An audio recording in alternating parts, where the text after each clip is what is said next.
ദേശീയ രാഷ്ട്രീയത്തിലെ തലസ്ഥാനമായ ഡൽഹിയിൽ വരും ദിവസങ്ങളിൽ വൻ അഴിച്ചുപണികൾക്കും നിർണായക നീക്കങ്ങൾക്കും വഴി തുറക്കുന്ന അതീവ പ്രാധാന്യമുള്ള ഒരു രാഷ്ട്രീയ വാർത്തയിലേക്കാണ് നമ്മൾ ഇന്ന് വിരൽ ചൂണ്ടുന്നത്.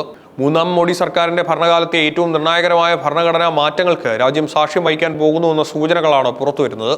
മോദി സർക്കാരിന്റെ മൂന്നാം ഊഴത്തിലെ ആദ്യത്തെ വലിയ കേന്ദ്രമന്ത്രിസഭാ പുനഃസംഘടന അടുത്ത ആഴ്ച നടക്കുമെന്നാണ് ഏറ്റവും പുതിയ റിപ്പോർട്ടുകൾ വ്യക്തമാക്കുന്നത്. ഭരണസിരാ കേന്ദ്രമായ സൗത്ത് ബ്ലോക്കിലും നോർത്ത് ബ്ലോക്കിലും ഇതുമായി ബന്ധപ്പെട്ട രാഷ്ട്രീയ അണിയറ നീക്കങ്ങൾ അതീവ സജീവമായി കഴിഞ്ഞു. ധനമന്ത്രി നിർമ്മല സീതാരാമൻ ഉൾപ്പെടെയുള്ള മുതിർന്ന BJP നേതാക്കളെ മന്ത്രിസഭയിൽ നിന്ന് മാറ്റിയേക്കുമെന്ന ശക്തമായ അഭ്യൂഹങ്ങളാണ് ഇപ്പോൾ രാഷ്ട്രീയ കേന്ദ്രങ്ങളിൽ പുകയുന്നത്. ഇനി നമ്മൾ ഈ വൻ മന്ത്രിസഭാ പുനഃസംഘടനയുടെ ഏറ്റവും നിർണായകരമായ അണിയറ നീക്കങ്ങളിലേക്കാണ് ഉറ്റുനോക്കുന്നത്.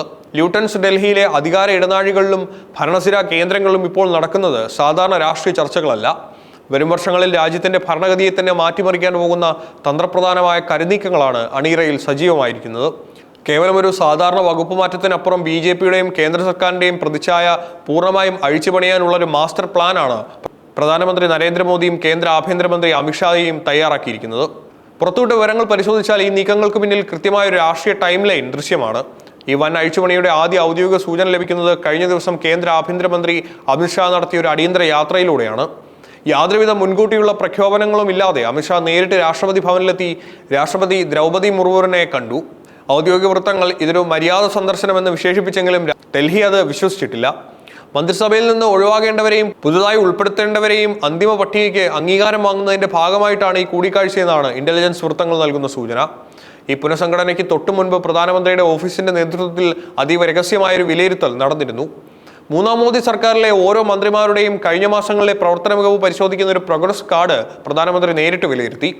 ജനക്ഷേമ പദ്ധതികൾ ജനങ്ങളിലേക്ക് എത്തിക്കുന്നതിൽ പരാജയപ്പെട്ട വിവാദങ്ങളിൽ ചാടിയ ചില പ്രമുഖ മന്ത്രിമാർക്ക് ഇത്തവണ നോർത്ത് ബ്ലോക്കിൽ നിന്നും സൗത്ത് ബ്ലോക്കിൽ നിന്നും പടിയിറങ്ങേണ്ടി വരും. ധനമന്ത്രി നിർമ്മല സീതാരാമനെ പോലെയുള്ള മുതിർന്ന നേതാക്കളെ മാറ്റുന്നത് കേവലം ഒരു ഭരണപരമായ തീരുമാനമല്ല, മറിച്ച് പാർട്ടി സംഘടനയെ കൂടുതൽ ശക്തിപ്പെടുത്താൻ അവരെ ഉപയോഗിക്കുക എന്ന വലിയ ലക്ഷ്യത്തോടെയാണ്. BJPയുടെ മാതൃസംഘടനയായ RSS നേതൃത്വവുമായി മാസങ്ങളായി തുടരുന്ന ചർച്ചകളുടെ ഒരു അവസാനം കൂടിയാണ് വരാനിരിക്കുന്ന ഈ പുനഃസംഘടന. വരാനിരിക്കുന്ന നിർണായക സംസ്ഥാന നിയമസഭാ തെരഞ്ഞെടുപ്പുകളിൽ പാർട്ടിയുടെ അടിത്തറ ശക്തമാക്കാൻ മന്ത്രിസഭയിൽ വലിയ മാറ്റങ്ങൾ വേണമെന്ന് സംഘടനാ നേതൃത്വം ആവശ്യപ്പെട്ടിരുന്നു. അതുകൊണ്ട് തന്നെ നാഗ്പൂരിൽ നിന്നുള്ള നിർദ്ദേശങ്ങൾ കൂടി പരിഗണിച്ചുകൊണ്ട് പ്രാദേശിക ജാതി സമവാക്യങ്ങൾ കൃത്യമായി പാലിച്ചുകൊണ്ടുള്ളൊരു പുതിയ ടീമിനെ ആയിരിക്കും നരേന്ദ്രമോദി ഇത്തവണ രാജ്യത്തിന് മുന്നിൽ അവതരിപ്പിക്കുക. യുവാക്കൾക്കും താഴെത്തട്ടിൽ നിന്ന് ഉയർന്നു വന്ന നേതാക്കൾക്കും അർഹമായ പ്രാധാന്യം നൽകാൻ അണിയറയിൽ ധാരണയായിട്ടുണ്ട്. ഈ പുനഃസംഘടനയിൽ രാജ്യം കൂടുതൽ ഉറ്റുനോക്കുന്നത് നിലവിലത്തെ ധനമന്ത്രി നിർമ്മല സീതാരാമന്റെ പദവിയെക്കുറിച്ചാണ്.